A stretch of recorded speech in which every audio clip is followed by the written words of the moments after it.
काल आपण रघुवंशाच्या 3ऱ्या सर्गातला 38वा श्लोक पाहत होतो आणि 38व्या श्लोकाचा आपण अर्थ पाहिलेला होता की कशा प्रकारे राजा दिलीपाचे 99 अश्वमेध यज्ञ सुखरूपपणे निर्विघ्नपणे पार पडले त्याच्यावरती आपण चिंतन करत होतो.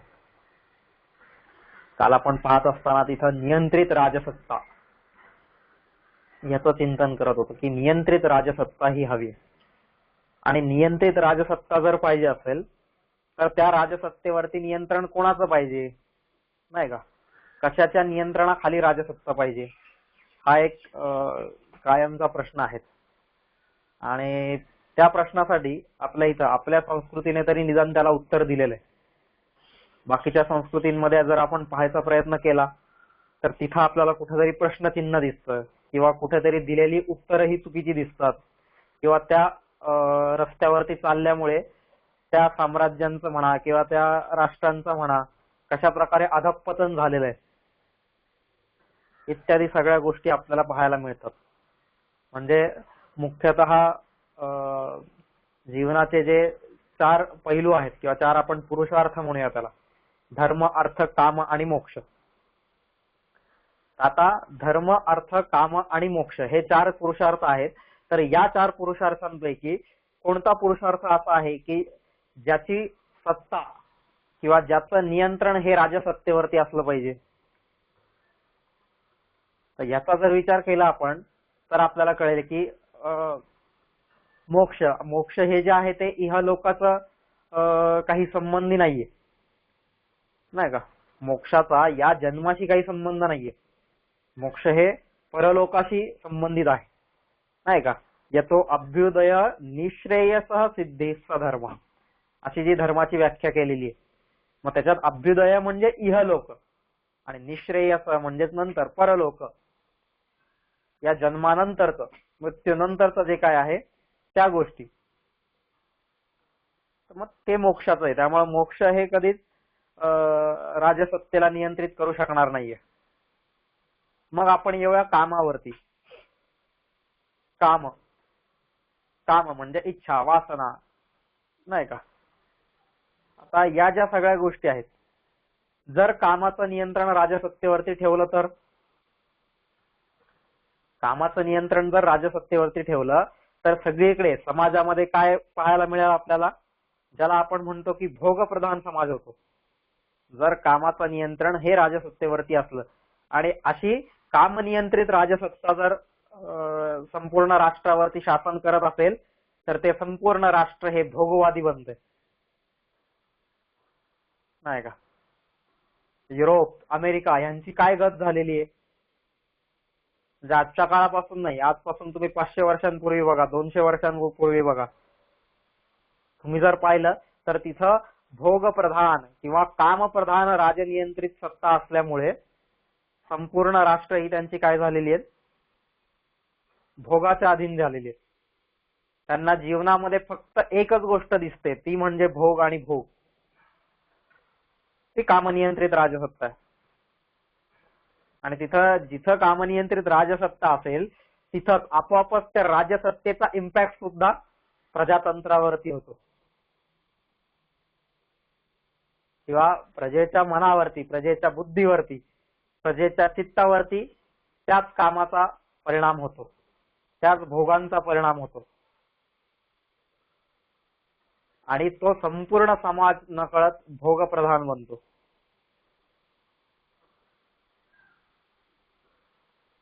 त्यामुळं कामप्रधान किंवा कामनियंत्रित राजसत्ता जर असेल, ही युरोप अमेरिका ही त्याची उदाहरणं आहेत. आजच्या काळात आपण भारत सुद्धा सध्या त्याच दिशेने वाटचाल करायला लागलेलो आहे. आपल्याला कळत नाहीत या गोष्टी अजून. थोडासा विचार केला ना आपण, शनिवार रविवार सुट्टी पाहिजे आपल्याला, बरोबर. शनिवार रविवार सुट्टी पाहिजे आणि शनिवार रविवारी करायचं काय असतं आम्हाला, फक्त आणि फक्त फिरायचं असतं, हुंदडायचं असतं, वागडायचं असतं, खायचं प्यायचं मजा करायची नाही का. पिक्चरला जा, फिरायला जा, खा प्या मजा करा, घरात आराम करा. म्हणजेच पाश्चात्यांचं अनुकरण आता आपण सुद्धा करायला लागलेलं आहे. 5 दिवस काम 2 दिवस आराम.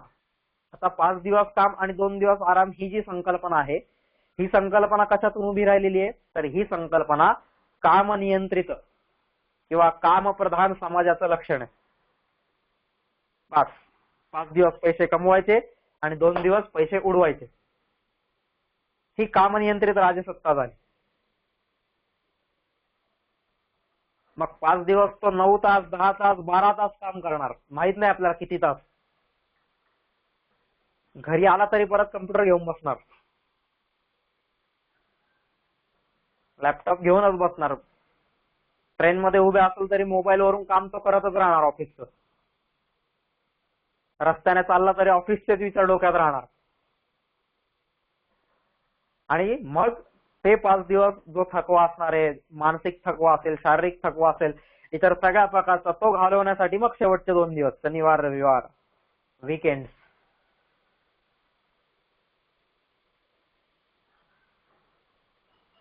आज आपल्याला वीकेंड्स इतके आवश्यक झालेले सगळ्यांसाठीच.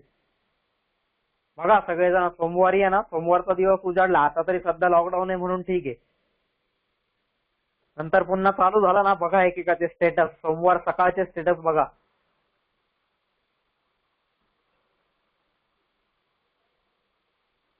जणू काही यांना भीती वाटलेली असते, सोमवार उगवला, आता सोमवार कसा काय उगवला.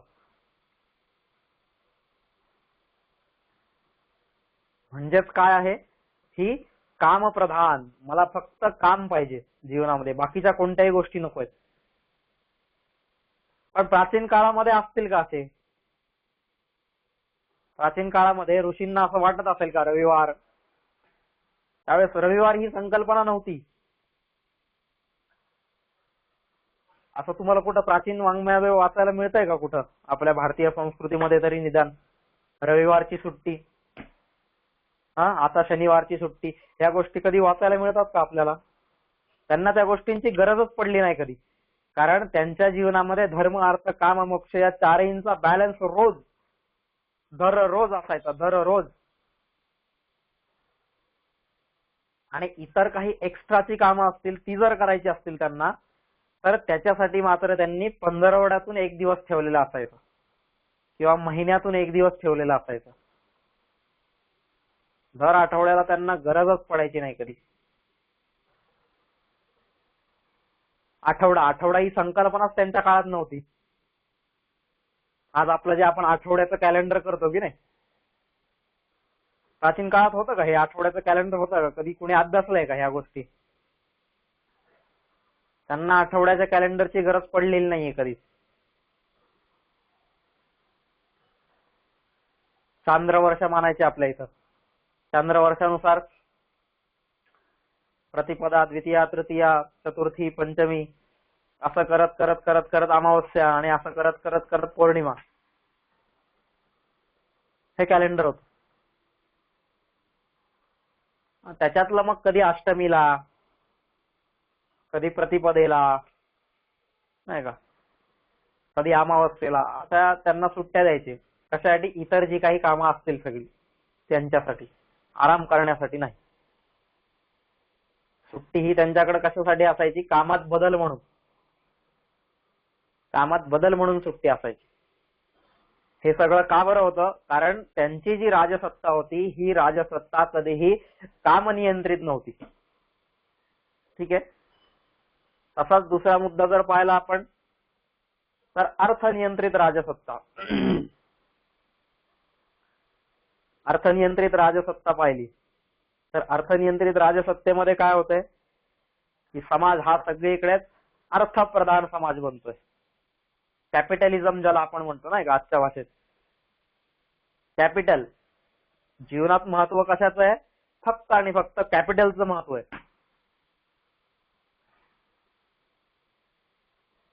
पैसा हेच सर्वस्व आहे असं मानणारी जी राजसत्ता आहे, असं मानणारी जर राजसत्ता असेल आणि त्या राजसत्तेवरती अर्थाचं, वित्ताचं, पैशाचं, धनाचं, संपत्तीचं, वैभवाचं जर नियंत्रण असेल, तर मात्र ती राजसत्ता सुद्धा काय होणार आहे? लयाला जाणार आहे.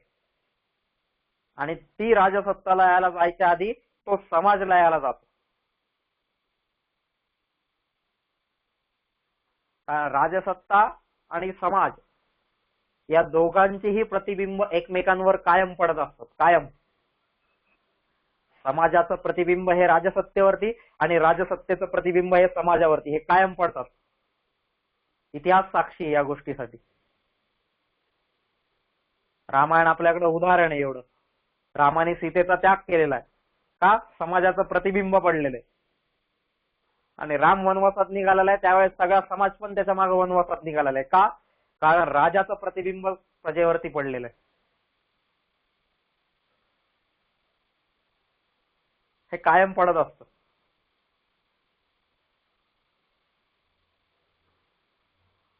दोघेही एकमेकांच्या आश्रयाने पुढे जात असतात. राजसत्ता ही प्रजेच्या आणि प्रजा ही राजसत्तेच्या, एकमेकांच्या आधाराने दोघे पुढे जात असतात. आणि मग त्याच्यामध्ये जर अर्थप्रधानता आली, अर्थप्रधानता म्हणजेच कॅपिटलिझम आपण ज्याला म्हणूया, तो जर आला तर समाज हा फक्त आणि फक्त कॅपिटलच्या मागे लागलेला दिसतो.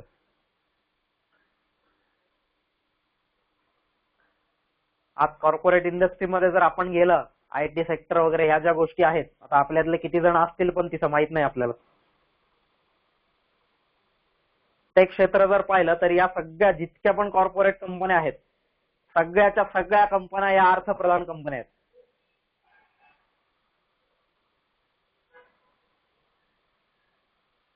एकच ध्येय आहे जीवनामध्ये, एकच ध्येय आहे, माझा टर्नओव्हर कसा वाढवता येईल. मग तो त्या एम्प्लॉईचं पण ध्येय तेच असतं, त्या मालकाचं ध्येय पण ते असतं, मॅनेजरचं ध्येय पण तेच असतं आणि कंपनीचं ध्येय पण तेच असतं. प्रत्येक कोणतीही कंपनी तुम्ही उचलून बघा, कोणी आपल्यापैकी जे लोक आयटी सेक्टर मध्ये असतील, आता आमच्या इथं तर पुण्यामध्ये तर आता आम्ही हिंजवडीत राहतोय, इथं वाकडमध्ये, इथं तर बघतोय सगळा समाज तसाच आहे. समाजामध्ये अर्थप्रधानता इतकी भरलेली आहे, अर्थप्रधानता इतकी भरलेली असते की पतीला पत्नीसाठी आणि पत्नीला पतीसाठी वेळ नसतो. दोघांच्या शिफ्ट वेगवेगळ्या असतात. एक नाईट ड्युटीला जाणार, एक मॉर्निंगला जाणार, नाही का, एक डे ला जाणार. मुलं कुठं राहणार? आजी आजोबा असले तर ते सांभाळणार, नसले तर कुठंतरी पाळणा घरात जाणार.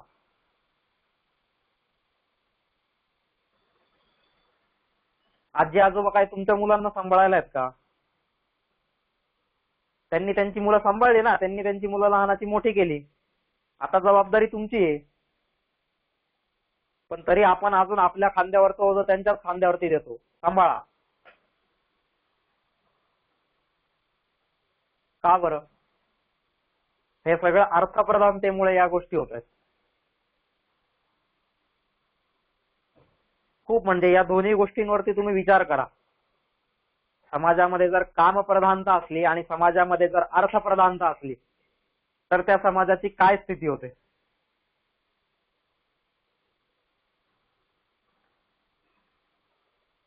तर या दोनही स्थितींपेक्षा जर तिसरी स्थिती कोणती असेल, मुरारे तृतीय पंथ आपण जे म्हणतो, मुरारीचा तृतीय पंथ जर कोणता असेल तर तो म्हणजे धर्मनियंत्रित राजसत्ता. राजसत्तेवरती हे कायम धर्माचं नियंत्रण पाहिजे.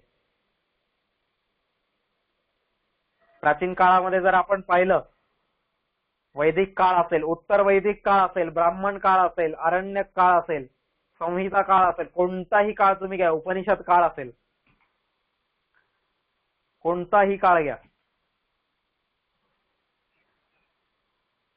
अगदी ज्याला इतिहासाच्या भाषेत जर म्हणलं प्राग ऐतिहासिक, नाही का, प्री हिस्टॉरिक वगैरे वगैरे, कोणत्याही काळापासून तुम्ही वाङ्मय उचलून पहा, प्रत्येक ठिकाणी तुम्हाला धर्मनियंत्रित राजसत्ता दिसेल. आणि या धर्मनियंत्रित राजसत्तेचं प्रतीक म्हणजेच हा अश्वमेध यज्ञ.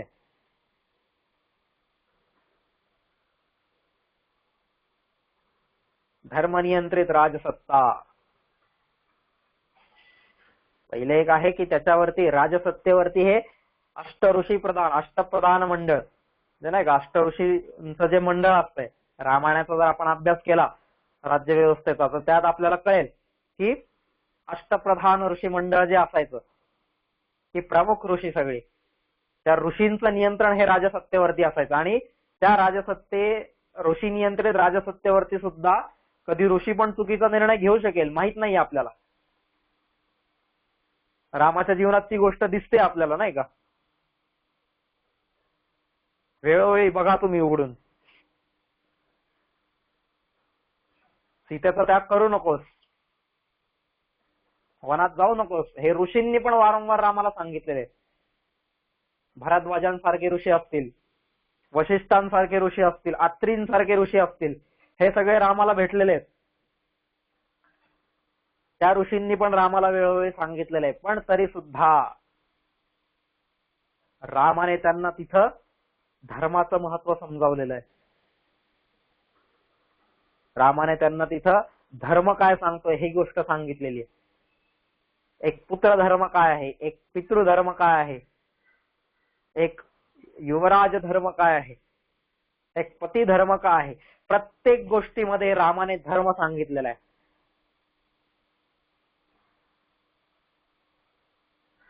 आणि म्हणून धर्माचा आदर्श किंवा धर्माचं मूर्तिमंत स्वरूप म्हणजे राम आहे. आणि मग असा राजा जिथं होणार आहे तिथं का बरं रामराज्य येणार नाहीये? नक्कीच येणार आहे. तिथं रामराज्य हे नक्कीच येणार आहे. का? कारण त्या ठिकाणी राजा हा कोणाच्या नियंत्रणामध्ये आहे? तर राजा हा धर्माच्या नियंत्रणामध्ये आहे. धर्म हा प्रत्येकाने आपापलं जर कर्तव्य पार पाडलं तर तुम्हाला अर्थ, काम आणि मोक्ष या पुढच्या तीनही पुरुषार्थांकडे जाण्याचा मार्ग सहज सोपा होऊन जातो. त्याच्यासाठी तुम्हाला वेगळा विचार करावा लागत नाहीये. पण त्यासाठी तुम्ही धर्माला मात्र नीट मुळात धरून ठेवलं पाहिजे. परत परत सांगतो, धर्म म्हणजे कर्तव्य. आजच्या भाषेत जो धर्माला अर्थ झालेला आहे, हिंदू, मुस्लिम, शीख, ईसाई वगैरे हे सगळे जे आहेत, एकही नव्हतं, याच्यापैकी एकही धर्म नव्हता त्या काळात. आणि निदान भारतात तर नव्हता. भारतामध्ये आजच्या भाषेत ज्याला आपण धर्म म्हणतो, ही संकल्पना कशानंतर आली असेल तर बुद्धांनंतर आलेली आहे. बुद्ध आहे, जैन आहे, ह्यांच्यानंतर ही धर्म ही संकल्पना जी आजच्या भाषेत आपण धर्म ज्याला म्हणतोय ती संकल्पना त्याच्यानंतर आलेली आहे. मग त्यानंतर जसे यवन लोक आलेले आहेत भारतात, किंवा त्यानंतर आपण जर पाहिलं तर मग हे सगळे जे पण काही पाश्चात्य शासक आहेत ते भारतात आलेले आहेत. मग त्यावेळेस भारतामध्ये धर्म ही संकल्पना जी आजच्या भाषेत ज्याला धर्म आपण म्हणतोय, बरेचसे फॉर्म्स असतात. आज आपण फॉर्म भरायला गेलो ना कुठं, त्याच्यात लिहायला लागतो तुमचा धर्म कोणता आहे. अरे धर्म कोणता आहे म्हणजे काय? धर्म हा मानव धर्म आहे.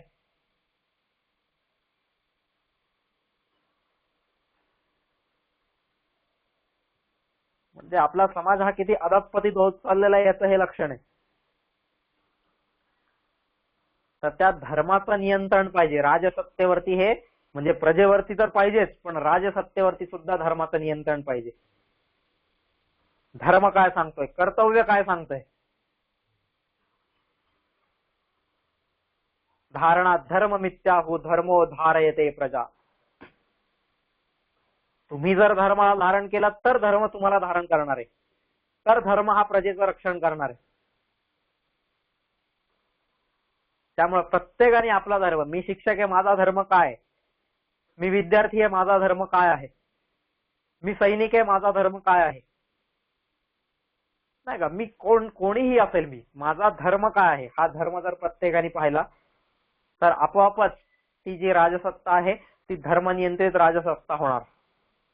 उद्या राजाने जर धर्म मानला नाही आणि राजा हा अर्थप्रधान आणि कामप्रधान बनला, पण जसं मी मगाशी म्हटलं की प्रजेचं प्रतिबिंब हे राजावरती पडतं, तर आपोआपच ती प्रजा त्या राजाला तिथून पदावरून काढून घेऊ शकते. अशी उदाहरणं आहेत इतिहासामध्ये. फ्रेंच राज्यक्रांती बघा तुम्ही, अभ्यासा. अमेरिकन राज्यक्रांती अभ्यासा. युरोपियन राज्यक्रांती मधला ज्याला आपण रेनेसा म्हणूया, रेनेसा म्हणजे पुनर्जागृतीचं युग. औद्योगिक क्रांती झालेली आहे युरोपामध्ये, त्याचा अभ्यास करा. या सगळ्या गोष्टींचा अभ्यास केला की आपल्याला कळेल की जिथं जिथं अशा गोष्टी झालेल्या आहेत तिथं तिथं प्रजा ही पॉवरफुल झाली आणि प्रजेने राजाला खाली खेचलेले. आपल्या इथं पण वेन राजा असेल, असमंजस राजा असेल, कंस असेल, जरासंध असेल, कितीतरी असे राजे होऊन गेले आहेत की ज्यांची राजसत्ता ही अर्थप्रधान कामप्रधान होती. धर्मप्रधानता त्या राजसत्तेमध्ये अजिबात ओढलेली नव्हती आणि त्याच्यामुळे या राजांना वेळोवेळी ओढून घ्यावं लागलेले, वेळोवेळी त्यांच्या हातातून राजसत्ता खेचून घ्यावी लागलेली आणि त्यांच्या जागी जो योग्य शासक आहे त्याच्या हातात ती राजसत्ता दिलेली. मग जरासंधाचा मुलगा असेल, कंसाचा तिथं त्याच्या जागी उग्रसेन असेल किंवा अजून कोणी असेल, प्रत्येकाच्या ठिकाणी असे योग्य शासक बसवलेले आहेत. वालीला मारलेलं आहे आणि त्याच्या जागी त्याच्याच मुलाला अंगदाला उभं केलेलं आहे. रावणाला मारलेलं आहे आणि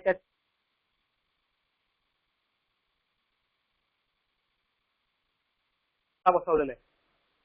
हे सगळे का बरं आहेत? ही सगळी उदाहरणं काय सांगतायत की जिथं धर्मप्रधान राजसत्ता नव्हती त्यामुळे या सगळ्यांना खाली खेचून त्या ठिकाणी योग्य शासकाला बसवण्याचा प्रयत्न केलेला आहे. अरे अगदी जुनं कशाला, आत्ताच्या काळात बघा ना, मातोश्री जिजाबाईंसारखी आई तिने काय केलेलं आहे? तिने पण हीच गोष्ट केलेली आहे.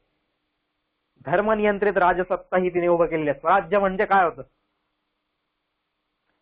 हिंदवी स्वराज्य हे धर्मनियंत्रित राजसत्तेचं एक खूप मोठं प्रतीक आहे, खूप मोठं चिन्ह आहे, खूप मोठं उदाहरण आहे.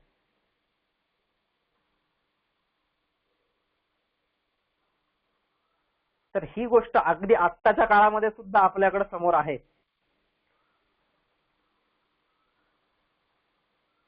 पण या गोष्टींकडे आपण त्या दृष्टीने पाहिलं पाहिजे. मग आता ही जी धर्मनियंत्रित राजसत्ता आहे ती धर्मनियंत्रित राजसत्ता ही एका राजाकडे असून चालणार आहे का? तर नाही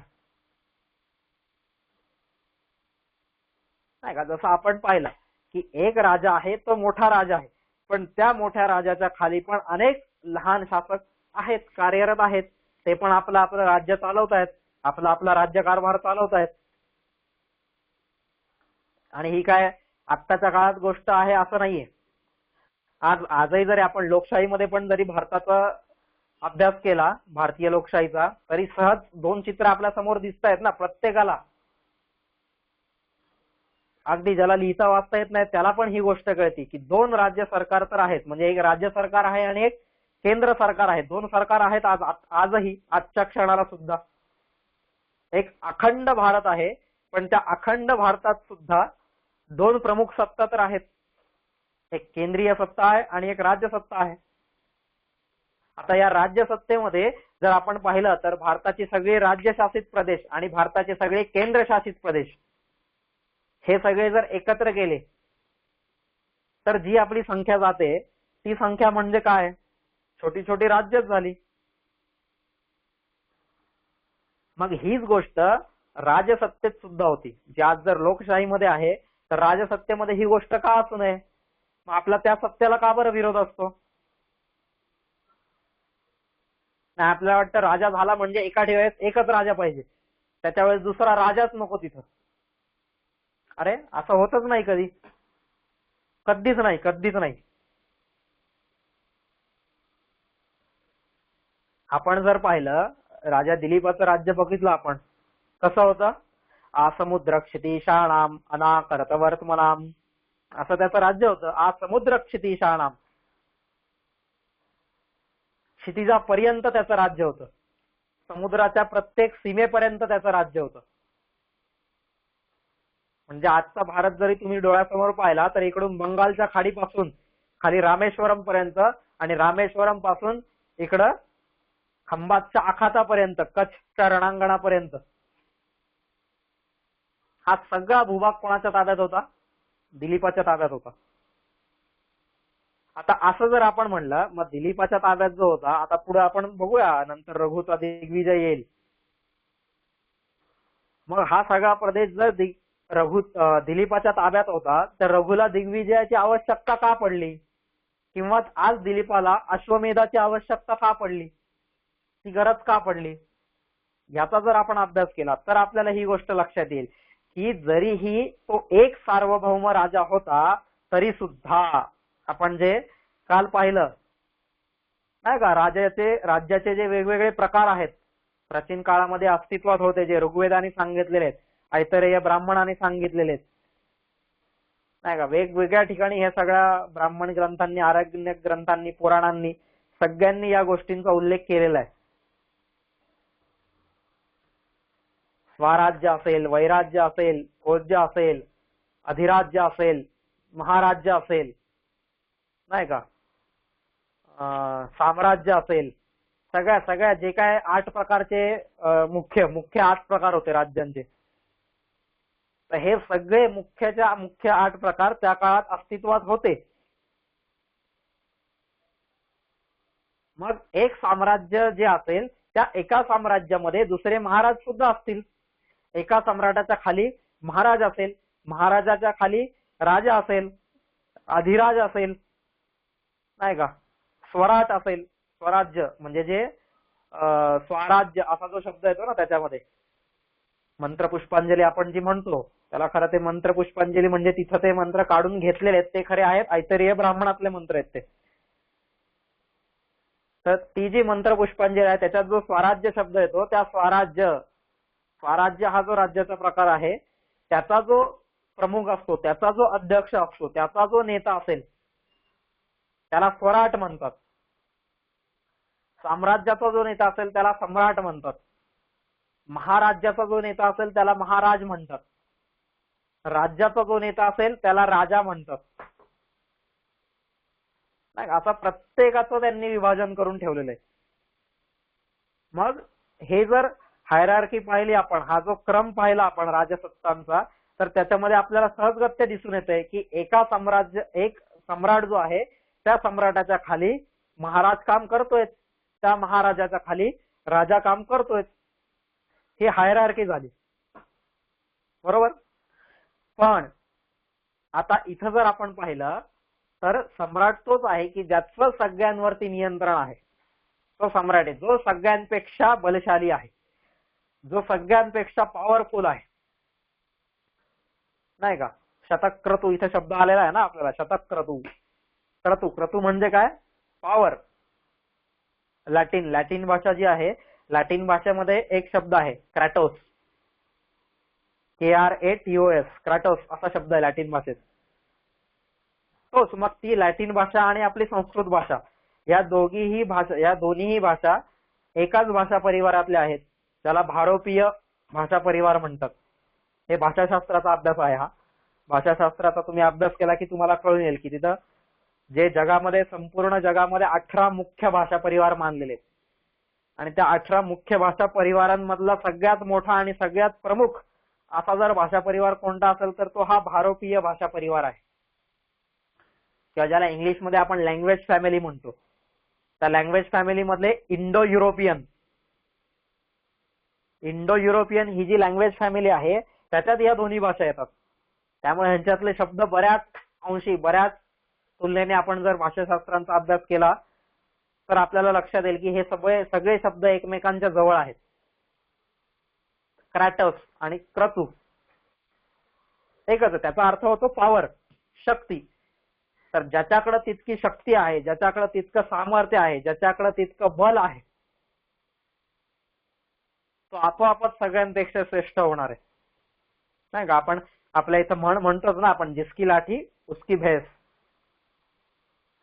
तर ही नियंत्रित राजसत्ता जी आहे त्या नियंत्रित राजसत्तेचं सर्वोच्च टोक जर ते कोणतं असेल तर ते म्हणजे साम्राज्य आहे.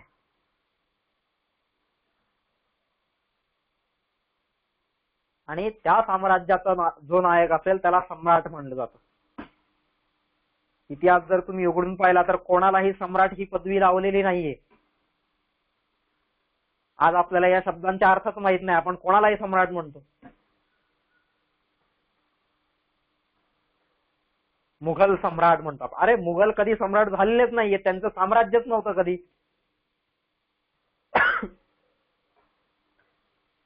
मुघलांकडे साम्राज्य आलेलंच नाहीये कधी, तर सम्राट होणार ते कसे काय. सम्राट अकबर, अरे कसला सम्राट, अकबर हा कधीच सम्राट झालेला नाहीये, पण सम्राट अशोक हा सम्राट झालेला आहे. सम्राट ही कोणासमोरही लावायची पदवी नाहीये. ज्याचं त्या संपूर्ण भूभागावरती एकछत्री साम्राज्य आहे, एकछत्री अधिकार आहे, तो सम्राट. आणि असा जो सम्राट आहे, अशा सम्राटाचं प्रत्येकाला ऐकावं लागतं. मग तो राजा असेल, महाराजा असेल, अधिराज असेल किंवा स्वराट असेल, कोणीही असेल. जे पण काही इतर जी 7 राज्य असतील सगळी, त्या सगळ्या 7ही राज्यांना हे सम्राटाच्या आधिपत्याखालीच राहावं लागतं. आणि मग तो सम्राट जो आहे, तो सम्राट कसा असला पाहिजे? त्या सम्राटावरती धर्माचं नियंत्रण पाहिजे. जसं या 7 जणांवरती या सम्राटाचं नियंत्रण आहे, तसं त्या सम्राटावरती कोणाचं नियंत्रण पाहिजे? तर ते धर्माचं नियंत्रण पाहिजे. आणि त्याच्यावरती धर्माचं नियंत्रण आहे ही गोष्ट सिद्ध करण्याकरता हा अश्वमेध यज्ञ आहे. ठीक आहे. अश्वमेध यज्ञ हा कोण करू शकतोय? उठसूट कोणीही नाही करू शकत आहे. अश्वमेध यज्ञ हा चक्रवर्ती सम्राट जो असेल, तो चक्रवर्ती सम्राटच अश्वमेध यज्ञ करू शकतोय. म्हणून इथं राजा दिलीपाने अश्वमेध केलेला आहे. का केलेला आहे? कारण राजा दिलीप हा चक्रवर्ती सम्राट झालेला आहे. ज्यांनी ज्यांनी अश्वमेध केलेला आहे, तुम्ही बघा, इतिहास जरा उघडून वाचून बघा. पुष्यमित्र शुंग आहे, नाही का, शुंग वंश आहे, गुप्त वंश आहे. बऱ्याच राजांनी अश्वमेध केलेले आहेत. अगदी लेटेस्ट मध्ये तुम्हाला आतापर्यंत जर पाहायचं असेल, इसवी सनाचं 18वं शतक, आज आपण 21व्या शतकात आहे, मी गोष्ट करतोय इसवी सनाचं 18वं शतक. 1735, 1740, 1750 या दरम्यान, 1730 या दरम्यानची गोष्ट करतोय मी. म्हणजे एकीकडे पेशव्यांचं साम्राज्य आहे, एकीकडे पेशव्यांचं राज्य आहे, आणि त्याच वेळेस पण एकाने प्रयत्न केलेला आहे तिथं. शेवटी त्याचा तो प्रयत्न अयशस्वी ठरलेला आहे. त्याच्या अश्वमेधाचा जो घोडा आहे, तो घोडा पकडलेला आहे, खूप मोठं युद्ध झालेलं आहे आणि तिथं तो हरलेला आहे. थोडा इतिहास आपण वाचला तर या गोष्टी आपल्याला लक्षात येतील. सवाई माधवसिंग किंवा सवाई मानसिंग हे आपण नाव ऐकलेलं असेल. राजस्थानचा राजा होता तो सवाई मानसिंग. त्याने हा अश्वमेध केल्याचा उल्लेख शेवटचा सापडतोय. पण त्याने केलेला हा अश्वमेध म्हणता येणार नाही, त्याने जरी त्याला नाव दिलेलं असलं. आता मी पण काय करेल, उद्या माझ्या लग्नातला घोडा असेल तो घोडा घेईल आणि अख्ख्या 4 राज्यात फिरवून आणेल आणि मग मी तिथे लिहिल माझ्या नावावरती, मी अश्वमेध केला. अरे तुझ्या अश्वमेधाला विचारतय कोण? तुझा अश्वमेध मानतय कोण? तो सर्व मान्य असला पाहिजे, ऋषी मान्य असला पाहिजे, धर्म मान्य असला पाहिजे, प्रजा मान्य असला पाहिजे आणि राज मान्य असला पाहिजे.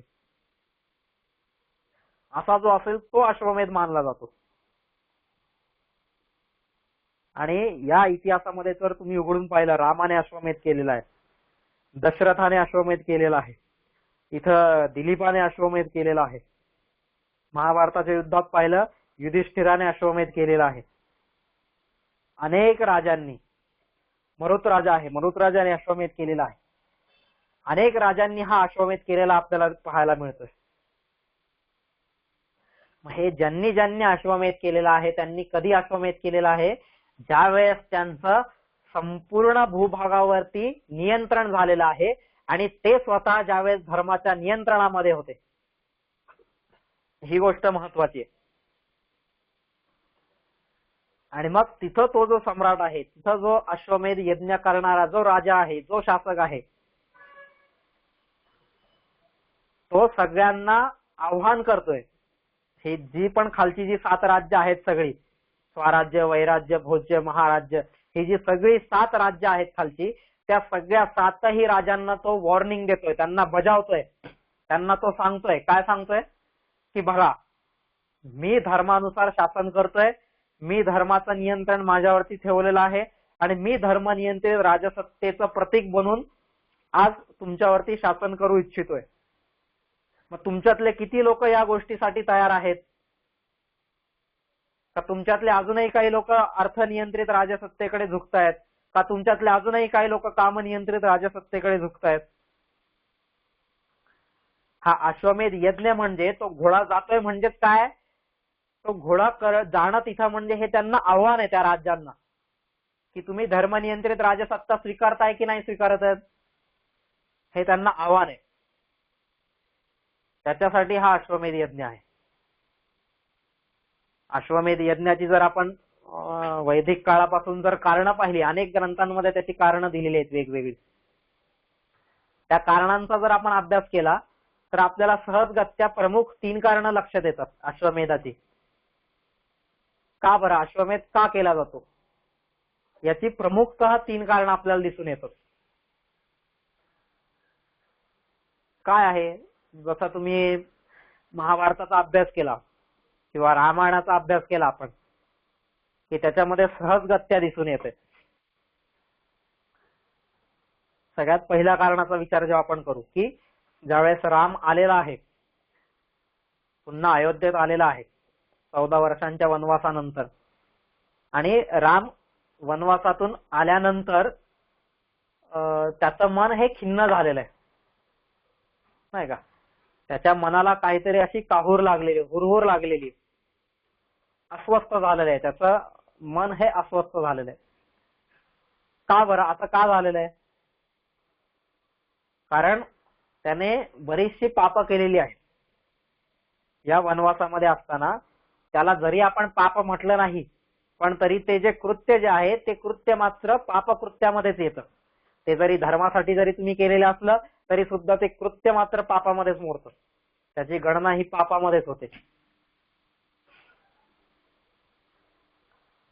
काय केलं होतं त्यांनी? स्त्री हत्या केलेली होती. त्यांनी केली होती की नाही? ताटकेला मारलेलं आहे त्याने.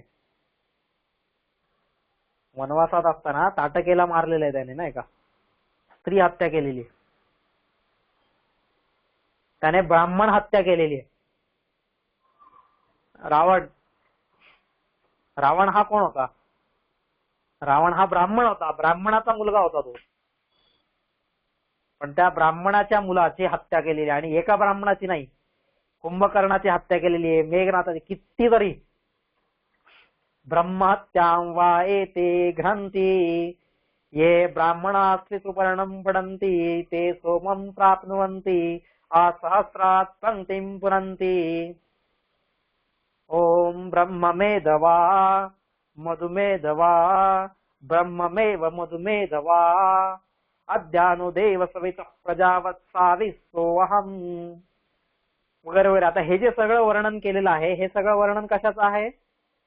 त्रिसुपर्ण गातो ना आपण, त्या त्रिसुपर्णामध्ये सांगितलेलं आहे ब्रह्महत्यां वा एते घ्नन्ति. चांगले ताशेरे ओढलेले आहेत त्यांनी. जो ब्रह्महत्या करेल, जो ब्राह्मणाची हत्या करेल, कारण का ब्राह्मण हा त्या संस्कृतीचा एक मूळ पाया आहे, आणि त्या संस्कृतीचा मूळ पाया असलेल्या ब्राह्मणाची जर तुम्ही हत्या केली तर त्याच्यासारखं दुसरं पातक कोणतं नाहीये. स्त्री हत्या. इथं ब्राह्मण या शब्दाचा अर्थ जो ब्रह्मासाठी काम करतो, ब्रह्माचं चिंतन करतो, जो ब्रह्मासाठी चरण करतो तो ब्राह्मण. जो ब्रह्मासाठी आचरण आहे ज्याचं तो ब्राह्मण. बरं का? ब्राह्मण हे जातीचा उल्लेख नाहीये इथं, कुठंच नाही. ब्राह्मण हा शब्द जिथं जिथं आलेला आहे, कुठंच कधीच कोणत्याही वैदिक वाङ्मयामध्ये हे शब्द जे आलेले आहेत ते जातीवाचक नाहीयेत, वर्गवाचक नाहीयेत. पर्टिक्युलरली आपण ज्याला समूहवाचक म्हणू, असे समूहवाचक शब्द नाहीयेत हे. ठीक आहे?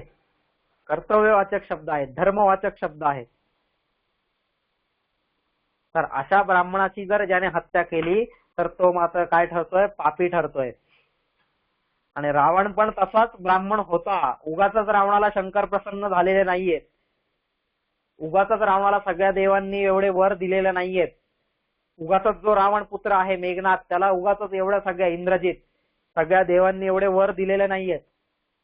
देवांना प्रसन्न करणं म्हणजे साधी सुधी गोष्ट नाहीये. ती ज्यांनी केलेली आणि अशा लोकांचा वध केलेला आहे रामाने, नाही का. ब्रह्महत्या केलेली आहे, स्त्री हत्या केलेली आहे, आणि ही सगळी जी पातकं आहेत ही पातकं घेऊन राम अयोध्येत आलेला आहे आणि त्याला त्या पातकांपासून मुक्ती पाहिजे होती. म्हणून वशिष्ठ आदी जे सगळे श्रेष्ठ ब्राह्मण होते, श्रेष्ठ ऋषीगण होते, त्या सगळ्यांनी सांगितलेले की रामा तुला ह्याच्यासाठी काय केलं पाहिजे, अश्वमेध केला पाहिजे. राजाला जर या सगळ्या पातकातून मुक्ती हवी असेल तर राजाने अश्वमेध केला पाहिजे. पण ते पण कोणत्या राजाने, जो असा सम्राट आहे, चक्रवर्ती सम्राट आहे, ज्याने संपूर्ण प्रदेशावरती एकछत्री साम्राज्य निर्माण केलेलं आहे, आणि ते रामाने केलेलं आहे, नाही का. संपूर्ण या 14 वर्षामध्ये रामाने ते एकछत्री साम्राज्य पुन्हा उभं केलेलं आहे. मग अगदी इकडं दंडकारण्यापासून खाली निलगिरी अरण्यापर्यंत, निलगिरी पर्वत जे आहे, सगळे पर्वतरांग, नाही का, ज्या पण पर्वतरांगा आहेत, वरती हिमालय आहे, मध्ये विंध्य आहे, सह्याद्री सातपुडा आहे, निलगिरी आहे, या 4 पर्वतरांगा भारताच्या, भूगोल जर आपण अभ्यास केला भारताच्या भूगोलाचा तर आपल्याला लक्षात येईल की या 4 पर्वतरांगा महत्वाच्या मानल्या जातात.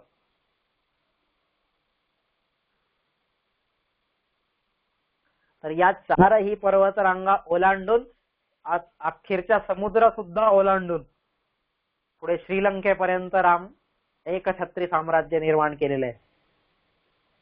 जरी त्यांनी तिथे दुसऱ्यांना राज्यगादीवर परत बसवलेलं आहे तरी सुद्धा त्यांच्यावरती अधिकार मात्र हा रामाचा राहिलेला आहे. मग असं एकछत्री साम्राज्य निर्माण केल्यानंतर या पातकांपासून मुक्ती मिळवण्यासाठी रामाने अश्वमेध केलेला आहे. जर आपण रामायणाचा अभ्यास केला तर आपल्याला लक्षात येईल. तीच गोष्ट महाभारतामध्ये सुद्धा आहे की महाभारताचं युद्ध झालं आणि महाभारताचं युद्ध झाल्यानंतर संपूर्ण भारतवर्ष ज्याला म्हणलेलं आहे, तिथं भारतवर्ष असा शब्द आहे, भारत असा शब्द तिथं वापरलेला आहे. आणि भारत म्हणजे आजच्या काळात जो आपला भारताचा नकाशा आपण पाहतोय तो नाही. त्यावेळेस भारत हा जो प्रदेश होता, तुम्ही त्या काळच्या भारताचा नकाशा पहा, अगदी तिकडं गांधार प्रदेशापासून शकुनीचा मुलगा, या सगळ्यांवरती विजय मिळवलेला आहे महाभारताच्या युद्धात. महाभारताच्या युद्धामध्ये कोण कोण राजे कौरव पक्षामध्ये उभे होते याचा थोडा अभ्यास करा आणि त्या त्या राज्यांचा भौगोलिक प्रदेश कुठं होता या भौगोलिक प्रदेशाचा अभ्यास करा. कोणताही अभ्यास करताना तुम्ही भूगोल, इतिहास, राजशास्त्र, अर्थशास्त्र, सगळी जी काही शास्त्र असतील सगळी शास्त्र डोळ्यासमोर ठेवून त्याचा अभ्यास करा. मग त्या प्रत्येक अँगलने तुम्ही त्या गोष्टीचा विचार करा. तेव्हा आपल्याला लक्षात येईल की शकुनी सारखा जो माणूस आहे, जो अगदी त्या टोकाचा आहे, गांधार म्हणजे आजच्या भाषेत जर आपण पाहिलं अफगाणिस्तानच्याही पलीकडे.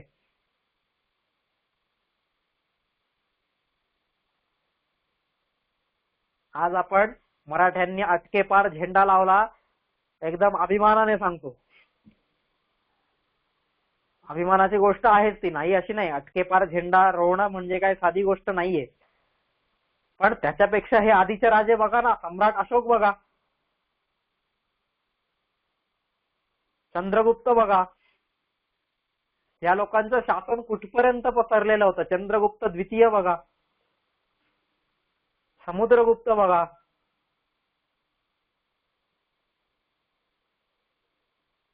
इंडोनेशिया, बाली, जावा, सुमात्रा इथपर्यंत त्यांचं शासन पसरलेलं होतं. म्हणजे इतके श्रेष्ठ शासक आपल्या इथं होऊन गेलेले. मग अशा श्रेष्ठ शासकांनी, युधिष्ठिरासारखा श्रेष्ठ सम्राट आहे, सम्राट युधिष्ठिर झालेला आहे तो. आणि त्याने सुद्धा जसं महाभारताचं युद्ध संपलेलं आहे, जसं शांती पर्व संपलेलं आहे, जसं भीष्म जे आहेत त्या भीष्मांनी स्वर्गारोहण केलेलं आहे किंवा आपला देहोत्सर्ग केलेला आहे भीष्मांनी, अचानक त्या दिवशी युधिष्ठिराला खूप शोकसागरामध्ये युधिष्ठिर बुडून जातोय आणि मी खूप मोठा पाप केलेला आहे अशी फिलिंग त्याला येत असते, अशी भावना त्याच्या मनात निर्माण होत असते. आणि बरोबर आहे, त्याने पाप केलेलंच आहे, नाही असं नाहीच आहे. कारण एवढे लाखो लोक जे मेलेले आहेत, लाखो जीवांची जी हत्या केलेली आहे, त्या लाखो जीवांच्या हत्येचा बोज त्याचा भार हा कोणाच्या खांद्यावरती होता, तर युधिष्ठिराच्या खांद्यावरती होता. जसा इकडे युधिष्ठिराच्या खांद्यावरती होता तसाच तिकडं धृतराष्ट्राच्या खांद्यावरती होता. ह्या लाखो लोकांची जी जीवितहानी झालेली आहे, त्या लाखो जीवितहानींचा भार हा धृतराष्ट्राच्या आणि युधिष्ठिराच्या खांद्यावरती होता. आणि तो भार खांद्यावरून उतरवण्यासाठी, तो भार हलका करण्यासाठी, त्याचं प्रायश्चित्त घेण्यासाठी लगेच युद्ध समाप्तीनंतर काय झालेलं आहे, धृतराष्ट्र जो आहे तो धृतराष्ट्र हा गांधारी आणि कुंती यांच्यासोबत त्याने वनवास स्वीकारलेला आहे, ते प्रायश्चित्त घेण्यासाठी.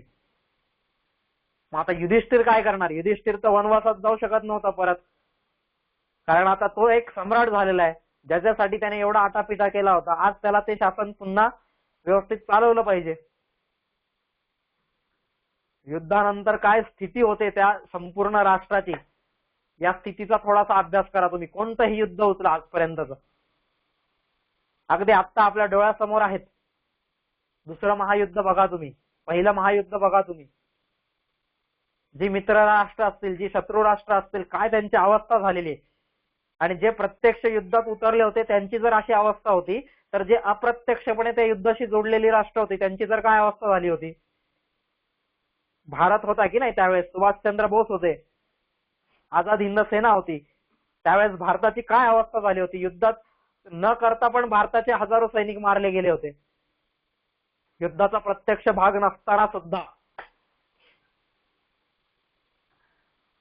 आणि इथं एक सैनिक जर मारला गेला ना, एक सैनिक, आजही आपण बघा, आजही आपले सैनिक बॉर्डरवरती आपल्यासाठी लढतायत तिथं, आणि त्यांच्यातला एक सैनिक जरी मारला गेला ना, तरी तो संपूर्ण तालुकाच्या तालुका तुम्ही बघा काय अवस्था होते, त्या जिल्ह्याची काय अवस्था होते, त्या राज्याची काय अवस्था होते, त्या देशाची काय अवस्था होते.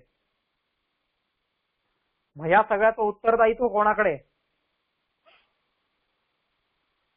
या सगळ्याचं उत्तरदायित्व हे त्या शासकाकडे आहे. आणि म्हणूनच या सगळ्या पापापासून, हे पापाचरणच केलेले, युधिष्ठिराने सुद्धा हे केलेलं पापाचरणच होतं. आणि त्या पापाचरणापासून मुक्त होण्यासाठी व्यासांनी आणि कृष्णाने त्याला अश्वमेध करायला सांगितलेलं आहे. या पापापासून तू मुक्त हो. म्हणजेच अशी जर आपण उदाहरणं पाहत गेलं तर कळेल आपल्याला, रामायण महाभारत ही सगळी डोळ्यासमोरची उदाहरणं आहेत आपल्या, की या पहिलं कारण जे आहे अश्वमेधाचं ते पापाचरणापासून मुक्तीसाठी आहे.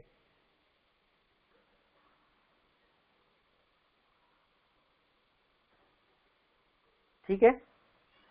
पापाचरणापासून मुक्ती ह्याच्यासाठी राजाने काय केलं पाहिजे, तर राजाने त्यासाठी अश्वमेध केला पाहिजे. आणि कोणता राजा? असा साधा सुद्धा राजा नाही, तर जो सम्राट आहे, साम्राज्याचा अधीक्षक आहे, किंवा साम्राज्याचा जो अध्यक्ष आहे,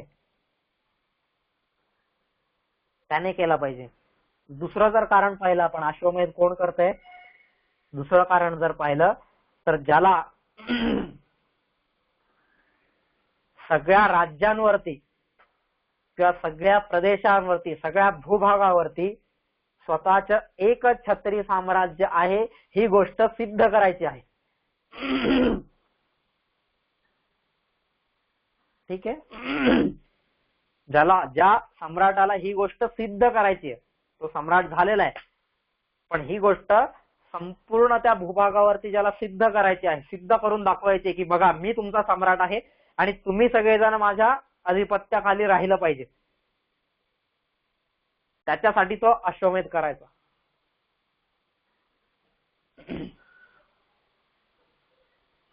चाणक्याचा इतिहास वाचा, चंद्रगुप्ताचा इतिहास वाचा, की कसं त्यांनी केलेलं आहे, दुसऱ्या शासकांवरती कसं नियंत्रण मिळवलेलं आहे. महाराष्ट्राची भूमी आहे, आपण महाराष्ट्रात आहोत, महाराष्ट्राचा इतिहास वाचा. शिवाजी महाराज काय करायचे, प्रत्येक वेळेस जाऊन काय करायचे, दुसऱ्या साम्राज्यावरती जाऊन आक्रमण करायचे. का बरं आक्रमण करायचे?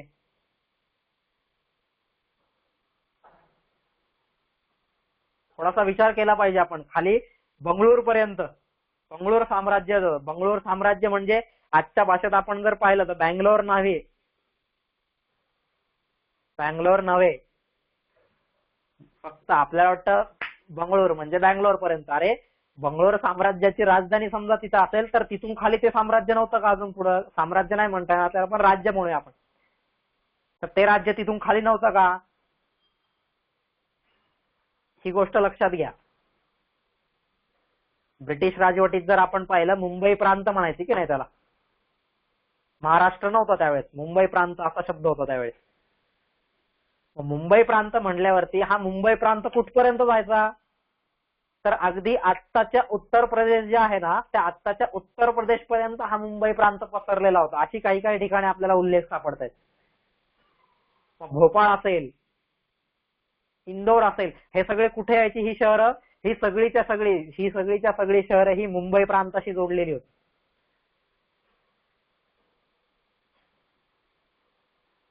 इकडे रायपूर असेल, छत्तीसगड आपण ज्याला म्हणूया, ते रायपूर कुठं जोडलेलं होतं? मुंबई प्रांताशी जोडलेलं होतं. नागपूर कुठं जोडलेलं होतं? मुंबई प्रांताशी जोडलेलं होतं. हा सगळा एवढा मुंबई प्रांत होता.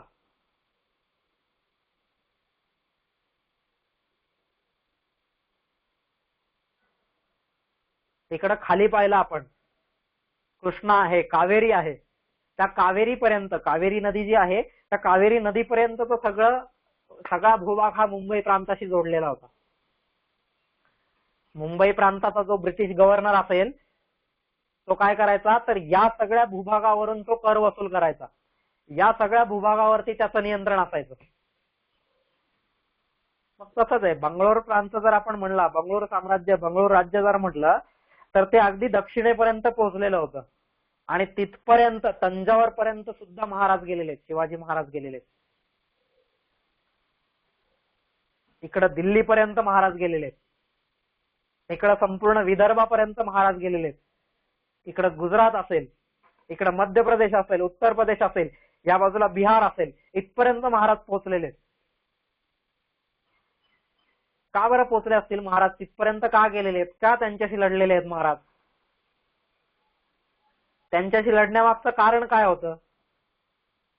कारण महाराजांना त्यांना सांगायचं होतं की मी धर्मनियंत्रित राजसत्तेमध्ये आहे आणि ही धर्मनियंत्रित राजसत्ता तुमच्यावरती मी लादतो आहे, ती तुम्ही स्वीकारलीच पाहिजे आणि माझं एकछत्री साम्राज्य तुम्ही स्वीकारलं पाहिजे, माझं एकछत्रीत्व तुम्ही स्वीकारलं पाहिजे. याच्यासाठी महाराजांनी हा प्रयत्न केलेला होता.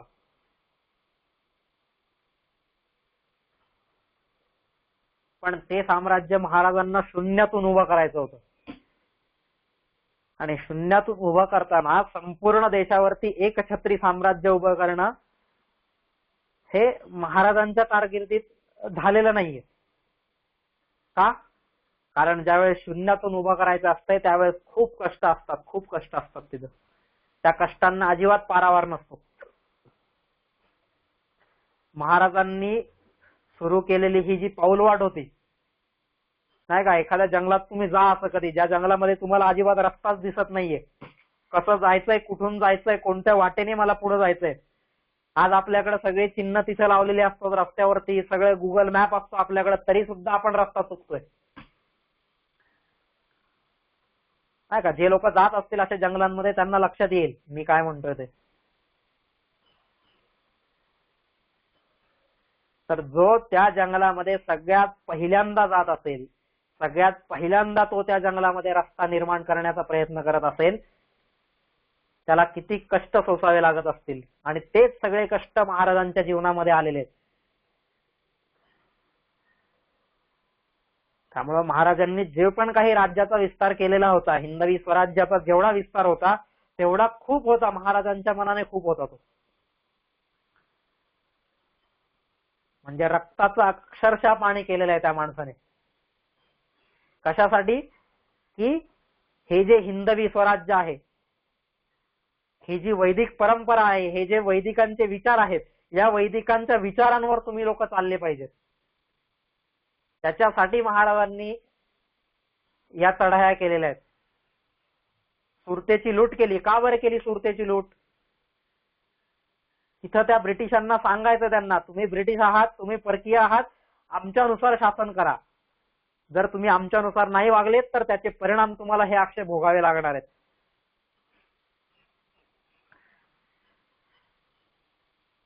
आणि उगाचच नाही, ज्यावेळेस महाराजांनी एवढा सगळ्यांचा विरोध असताना सुद्धा शेवटी आपला राज्याभिषेक करून घेतलेला आहे.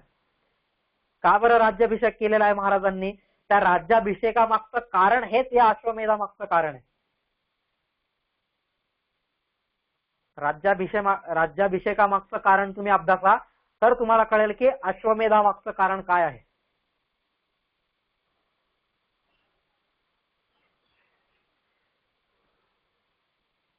कदाचित हेच महाराजांचं साम्राज्य जर संपूर्ण भारतभर पसरलं असतं ना तर महाराजांनी सुद्धा असाच अश्वमेध केला असता. अजिबात शंका नाही त्यात, मला एक काही तेळ मात्र सुद्धा शंका नाही. पण महाराजांना ते हिंदवी स्वराज्य हे शून्यातून उभं करायचं होतं.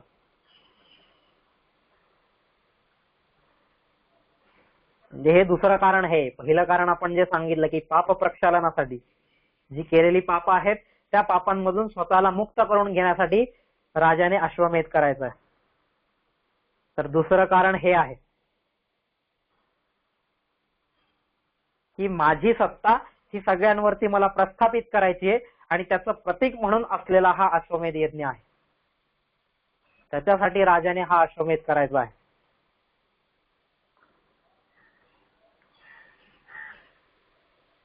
माझ्या इतका दुसरा कोणीही बलशाली नाहीये आणि मी जे सांगतोय तेच तुम्ही वागायचंय, हा निरोप देण्यासाठी तो अश्वमेध आहे.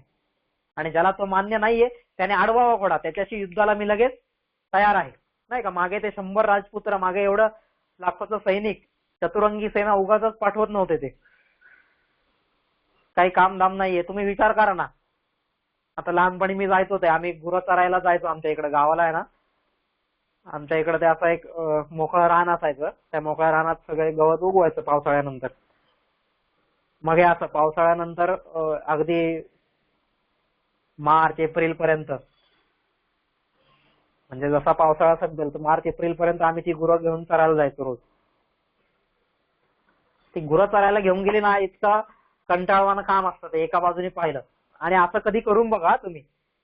आता आम्ही समजा वेगळं करायचो. आम्ही काय करायचो, तिथं जाऊन एक एक त्यांच्या खुट्या ठोकून द्यायचो. तिथं खुटी ठोकली का दिवसभर ती गाय असेल ती कुठेही जाणार नाही, ती म्हैस असेल ती कुठेही जाणार नाही. आपल्याला माहिती ती तेवढ्याच भागामध्ये, जेवढ्या भागामध्ये तिचं ते चराट असणार आहे, तिची ती रशी असणार आहे, ती गोल फिरणार आहे, तेवढ्याच जागेत ती फिरून खाणार, बसणार, झोपणार, जे काय करायचं तेवढ्या भागातच करणार आहे, तेवढ्याच भागात करणार आहे. पण कधी कधी करायचो मी, असं पण करायचं की ती गाय असेल ना, मला असं वाटायचं यार तिला असं बांधून ठेवणं योग्य नाहीये, तिला मोकळं सोडलं पाहिजे. पण मोकळं सोडल्यावर व्हायचं काय, ती कोणाच्या शेतात जाईल, कुठं अजून काय होईल, नाही का, माहित नसायचं आपल्याला. मग त्याच्यामुळे तिच्या मागं फिरणं हे आलंच. मग मी त्या गायीच्या मागं फिरत राहायचो. पण नंतर इतका असा राग यायचा ना मला त्या गायीचा की यार ही कुठच्या काही फिरते, हिला काही कळत नाहीये का की कुठं फिरावं, कुठं चांगलं गवत आहे, कुठं खावं. पण नाही, ती कुठं पण फिरायची, तिची मर्जी आहे, ती कुठं पण फिरायची. मग तसंच इथं हा अश्वमेधाचा जो घोडा आहे तो एकदा सोडला म्हणजे तो त्याच्या मर्जीनुसार त्याला जिकडं जायचंय तिकडं जाणार. आणि त्या अशा घोड्याबरोबर तो घोडा ओढ्यात उतरला का ती चतुरंगी सेना पण ओढ्यात उतरायची. त्या घोड्याने नदी पार केली की चतुरंग सेना पण नदी पार करून पुढे जायची. तो घोडा डोंगरावरती चढला का चतुरंगी सेना डोंगरावरती चढायची. म्हणजे एवढी चतुरंगी अशी शूरवीर सेना असून तिला त्या घोड्याच्या मागे जाण्याची काय हौस होती का? तर नाही. त्याच्या मागचं कारण हे होतं की उद्या जर तुमच्यापैकी कोणी तो घोडा अडवला तर तुमची गाठ आमच्याशी. ह्याच्यासाठी ते असायचं की तुम्हाला आमचं शासन मान्य आहे का नाहीये, हे दुसरं कारण होतं प्रमुख. नाही का, पहिलं आपण पाहिलं हे पाप प्रक्षालनासाठी, दुसरं आपण पाहिलं की माझी सत्ता ही तुम्ही मान्य करा, हे दुसरं कारण होतं अश्वमेधाचं. तिसरं कारण, अश्वमेधाचं तिसरं कारण काय आहे, तर तिसरं आणि सगळ्यात महत्वाचं कारण जे आहे ते म्हणजे ही धर्म नियंत्रित राजसत्ता तुम्ही स्वीकारा, माझं शासन नका स्वीकारू. नाही का, दुसरा जो आहे, दुसऱ्या प्रकारचा शासक जो आहे, जसं आता पुष्यमित्र शुंग आहे, पुष्यमित्र शुंगाने हे केलेलं आहे. गुप्त साम्राज्याचा आपण अभ्यास केला. गुप्त साम्राज्यामध्ये आपल्याला पाहायला मिळतंय तर गुप्त साम्राज्याने सुद्धा त्याच्यातल्या काही शासकांनी त्यांच्या नाण्यांवरती त्यांनी अश्वमेध असं लिहून ठेवलेलं आहे. आपण जर याचा अभ्यास केला की त्यांनी ज्या वर्षी अश्वमेध यज्ञ केला होता, दोनदा केलेले आहेत, शिवाय एकदा नाही तर दोनदा अश्वमेध केलेले त्यांनी. आणि त्यांनी त्यांची जी सोन्याची नाणी त्यावेळेस काढलेली आहेत. नाणकशास्त्राचा तुम्ही अभ्यास केला तर नाणकशास्त्राच्या अभ्यासामध्ये या सगळ्या गोष्टी आपल्याला अभ्यासायला मिळतात की त्याने त्याच्या नाण्यावरती घोड्याचं चिन्ह काढलेलं आहे आणि त्या एका बाजूला घोड्याचं चिन्ह आहे आणि दुसऱ्या बाजूला अश्वमेध असं लिहिलेलं आहे त्या सोन्याच्या नाण्यावरती. म्हणजेच त्यांनी तो अश्वमेध केलेला आहे. या राजांनी कशासाठी केलेला आहे अश्वमेध, तर त्या दुसऱ्या कारणासाठी केलेला आहे. युधिष्ठिर, राम यांनी अश्वमेध केलेला आहे. हा कशासाठी केलेला आहे, तर पहिल्या कारणासाठी, पाप प्रक्षालनासाठी केलेला आहे. तर हे शुंगवंशीय राजा असेल, गुप्तवंशीय राजा असतील, यांनी या दुसऱ्या कारणासाठी केलेला आहे. पण आता इथं जर आपण पाहिलं, हा दिलीप राजा आहे. या दिलीप राजाने केलेला अश्वमेध आहे हा कशासाठी आहे, हा अश्वमेध या तिसऱ्या कारणासाठी आहे. धर्माची सत्ता तुम्ही स्वीकारा ह्याच्यासाठी त्याने केलेलं. बघू आपण याच्याविषयी. 9 वाजून गेलेले आहेत. दिलीप राजाने का अश्वमेध केलेला आहे, त्याच्या मागचं कारण काय आहे हे आपण उद्या पाहूया. ठीक आहे. श्लोक लांबत चाललेला आहे, मला पण कळत आहे, पण या गोष्टी सांगणं महत्वाचं वाटतंय मला म्हणून मी सांगतोय. थोडं कंटाळवाणं वाटत असेल तर त्याला पर्याय नाहीये काही सध्या. ठीक आहे. बघूया थोडंसं उद्या आपण याच्याविषयी. तुमचा कोणाचा काही अभ्यास असेल तर तुम्ही पण याच्याविषयी आपली मतं मांडू शकताय नंतर. ठीक आहे. उद्या आपण पुढे पाहूया दिलीपाचा अश्वमेध का दिलीपाने केलेला आहे. ठीक आहे.